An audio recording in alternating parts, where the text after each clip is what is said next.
So the obviously current rainfall is tremendously high. I think It's growing. It's growing, and of course the most logical approach is probably to increase the retention pond. Have you identified or has JPS identified? Yes.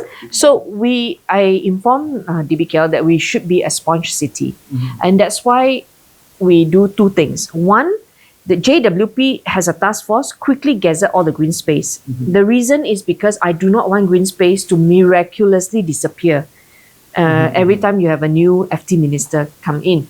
And so we publish that list, we put it up, and we quickly gazette. So as long as you maintain those parks, it becomes a natural sponge. On top of that, DBKL also has a solution to create on-site detention pond, right? And on-site detention pond, when land is scarce, it simply means there will be land that you need to acquire. There will be land that you will need to construct underneath a field like botanical garden and also padang rebok. So we are doing these two things for Sponge City. We are also looking at incentive for redevelopment. Okay, that means it's still at the guidelines level. If you give up more land as a result of redevelopment for green space, so out of 10 blocks, for example, you create a big padang. Maybe in those circumstances where we get a new park, then I will allow you higher plot ratio, for example. So we are also looking at this kind of incentive to encourage creation of green space. Yeah, 3 methods lah. You have to tackle it together. Yeah. But in terms of on-site detention pond, is there any available sites? Oh, plenty. Because you do it underneath the padang, like that one. Okay. And also like now we are identifying a place near Sultan Abdul Samad. Because the government has spent so much on bangunan Sultan Abdul Samad, the last thing you want is for it to experience flood. So we don't want that. Okay, let's talk about the Bukit Kiara one, the flash flood. The Bukit Kiara flash flood has given DBKL a very important lesson and review of their current SOP, which means the cutting of hill must always go in phases. You cannot allow, even if it's a federal government agency like JKR and Jabatan Landscape, to do that. Yeah, and that lesson has led to the announcement of a buffer zone to be created at the front of Bukit Kiara, Parcel A and Parcel B, 300 meters buffer zone. One is for the protection of the species in Bukit Kiara. Number 2 is also to prevent another Jabatan Landscape kind of flash flood.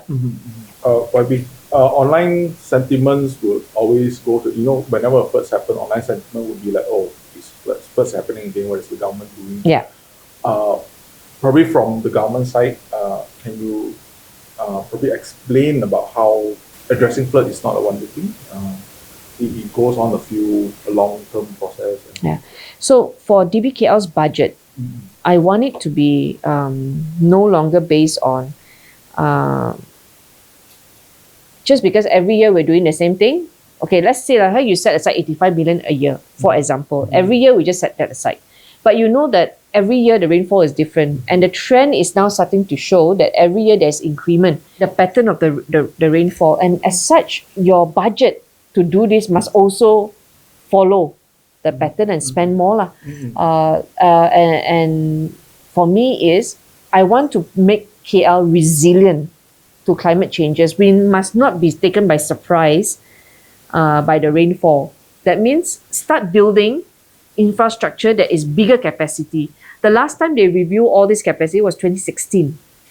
That's 10 years ago, and the rain pattern has changed already. The drainage capacity, DBKL drainage capacity, 2016.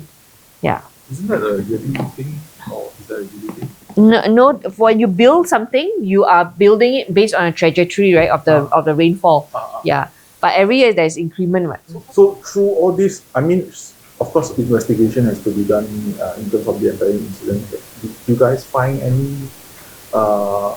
misconduct by the consultants or contractors that led to this? I can only tell you at site, when Mayor went down together with their Timbalan Pengarah JKR for pembangunan, they have identified that they have to create more desilting and retention pond, 3 ponds at the site.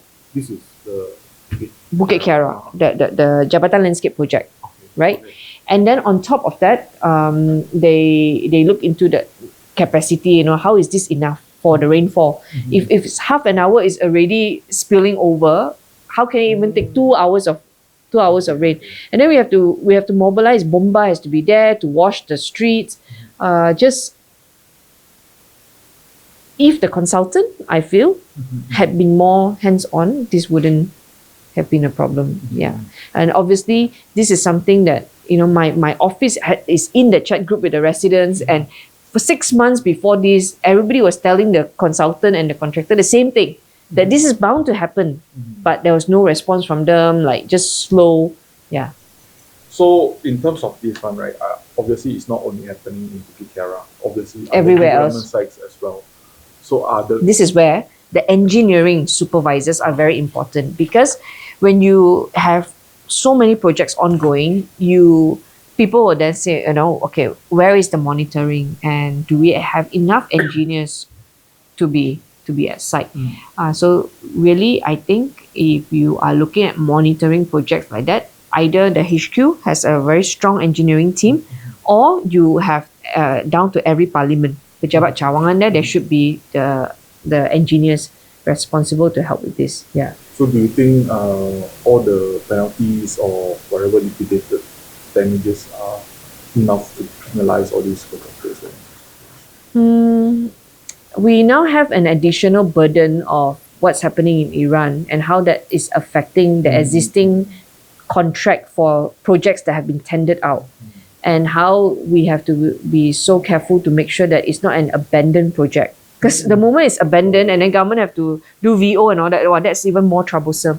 Yeah, so we are really at a very sticky time, lah. And then Mayor had to step in and say, no, you have to create this, and then the HQ has to send their engineer down. So